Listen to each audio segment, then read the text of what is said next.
देखिए, जो लोग कह रहे हैं कि श्री रामचरितमानस समाज को तोड़ने का काम करता है, तो श्री रामचरितमानस समाज को तोड़ने का नहीं बल्कि जोड़ने का काम करता है। तोड़ने का काम तो वो कर रहे हैं जो कह रहे हैं कि श्री रामचरितमानस तोड़ने का काम करता है, समाज को तोड़ने का काम करते हैं। समाज को तो वो लोग तोड़ रहे हैं। सबको एकजुट रहना चाहिए, ये सिखाता है रामचरितमानस। अब बताइए कि जो तुलसीदास जी हैं, लिखे हैं, उनको अपने मन से लिखना है तो वो तो एक बात लिखे हैं कि सिया राम मैं सब जग जानी, करहु प्रणाम जोरि जुग पानी। जलचर थलचर नभचर नाना, जे जड़ चेतन जीव जहान। वो कहे हैं कि मैं सब में भगवान को देखते हुए, पूरे जगत में जितने भी लोग हैं, जितने भी जीव जंतु हैं, सभी में मैं भगवान को देखते हुए, भगवान की झांकी पाते हुए, भगवान को देखते हुए और सभी को मैं प्रणाम करता हूँ। अब बताइए, जिनका जो ये सोच रहे हैं वो क्या समाज को तोड़ने का काम करेंगे? जो ये कह रहे हैं वो समाज को तोड़ने का काम करेंगे? वो तो लोगों के कल्याण के लिए ये रामचरितमानस लिखे। क्या वो नारी का अपमान करेंगे? जिनका ऐसा सोच हो, ऐसा विचार हो, वो क्या समाज को तोड़ने का काम करेंगे? वो तो श्री रामचरितमानस को लिख करके और समाज का कल्याण कर रहे हैं, समाज को जोड़ने का काम कर रहे हैं। और जहाँ तक बात रही उस चौपाई की कि जिस पर इतना बड़ा हंगामा खड़ा कर दिए केवल नासमझी की वजह से, इतना बड़ा हंगामा खड़ा कर दिए हैं, और इसका अर्थ क्या हुआ और कौन किससे कह रहा है, पहले ये जानिए फिर उसके बारे में बोलिए। मैं आप लोगों को बता रही हूँ इसका अर्थ और कौन किससे कह रहा है।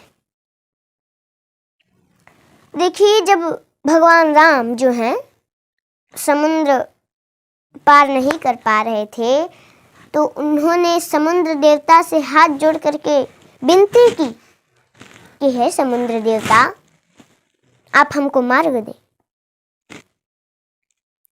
हमारी सीता लंका में फंसी हुई है, तो हमको मार्ग दें। 3 दिन तक वैसे ही हाथ जोड़ करके खड़े रहे, लेकिन समुद्र देवता तो कुछ नहीं समझे, वो मार्ग नहीं दिए, माने नहीं। भगवान अब जब 3 दिन तक ऐसे ही खड़े रहे तो उनको क्रोध आया, क्रोधित हो गए और बोले कि लक्ष्मण, तुम हमारा धनुष बाण लाओ।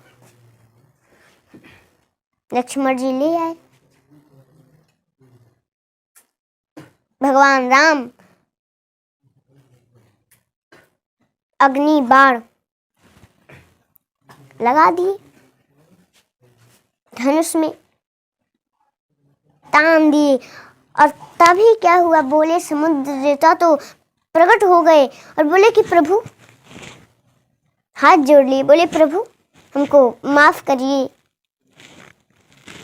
हमको छोड़ दीजिए, हमको छोड़ दीजिए प्रभु, हम सुख जाते तो ठीक रहता, लेकिन हमारे अंदर ये जो जीव जंतु हैं ये सूख जाएंगे तो क्या होगा? प्रभु मैं अपने लिए नहीं कह रहा हूँ, इन जीव जंतुओं के लिए कह रहा हूँ। इन लोगों के लिए कृपया हमको छोड़ दीजिए। भगवान राम बोले ठीक है, छोड़ तो दूंगा, लेकिन अभी ये अग्नि बाण का करूँ क्या, किधर चलाऊं?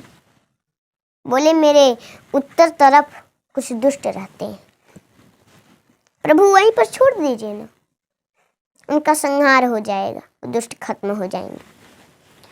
भगवान ने उत्तर के तरफ बाण को छोड़ दिया। सभी जितने भी वहां पर दुष्ट थे, उन दुष्टों का संहार हो गया।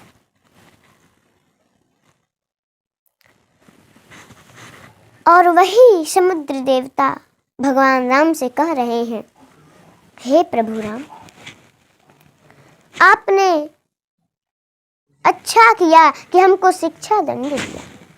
प्रभु आपने हम पर बहुत बड़ा कृपा किया कि हमको शिक्षा दंड दिया प्रभु। और वही समुद्र देवता कह रहे हैं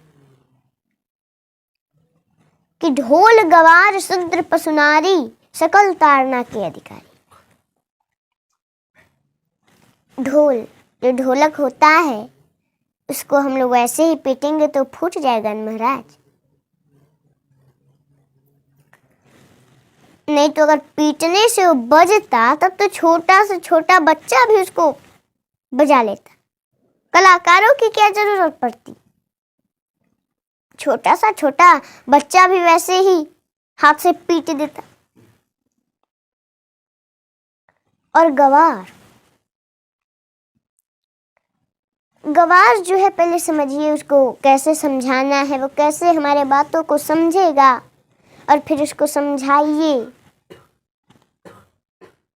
और शूद्र, जो शूद्र होता है, शूद्र किसे कहते हैं?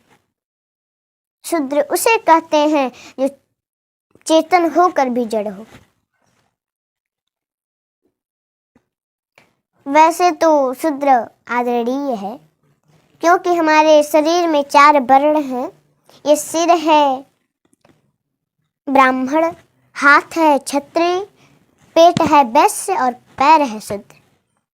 वैसे तो शूद्र आदरणीय है, क्योंकि कोई भी अपने से छोटा आता है तो पैर को ही प्रणाम करता है, पैर छू करके, क्योंकि वो शूद्र तीनों के भार को लेकर के चलता है।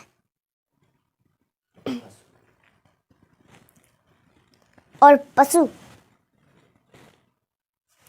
सभी के घर कुछ न कुछ होंगे ना, गाय भैंस ये सब।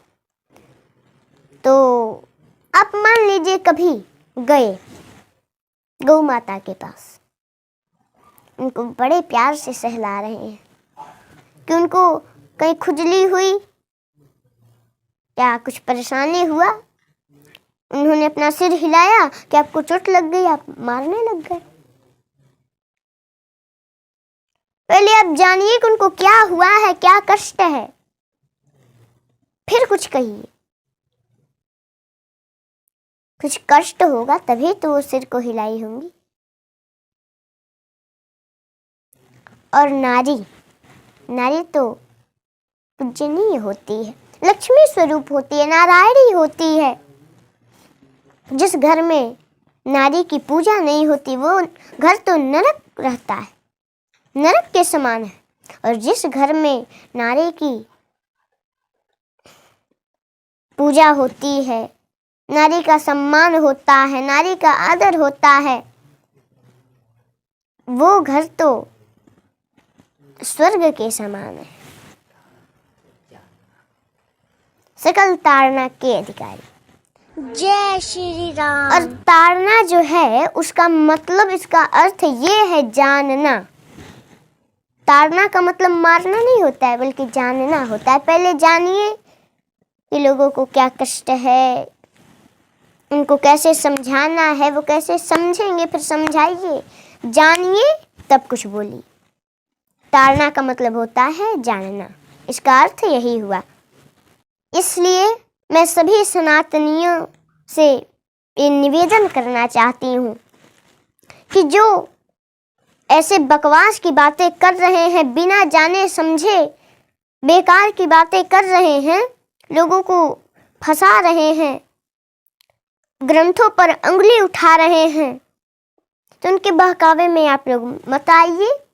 और सरकार से भी मैं हाथ जोड़ करके निवेदन करना चाहती हूँ कि जो धर्म ग्रंथों पर उंगली उठा रहा है, श्री रामचरितमानस पर, भगवान राम पर, भगवान कृष्ण पर उंगली उठा रहा है, तो उसको उचित सजा मिलनी चाहिए, क्योंकि बिना जाने समझे किसी के बारे में नहीं बोलना चाहिए। तुलसी जी तो बड़े महान थे कि इन्होंने ये रामचरितमानस साधारण भाषा में लिखा कि लोगों का कल्याण हो इसके माध्यम से। तो इस पर कोई उंगली न उठाए, और उंगली उठाता है तो सरकार से मैं निवेदन करूंगी कि वो उचित उनको सजा दे, उचित दंड दे। राधे राधे, जय श्री कृष्ण।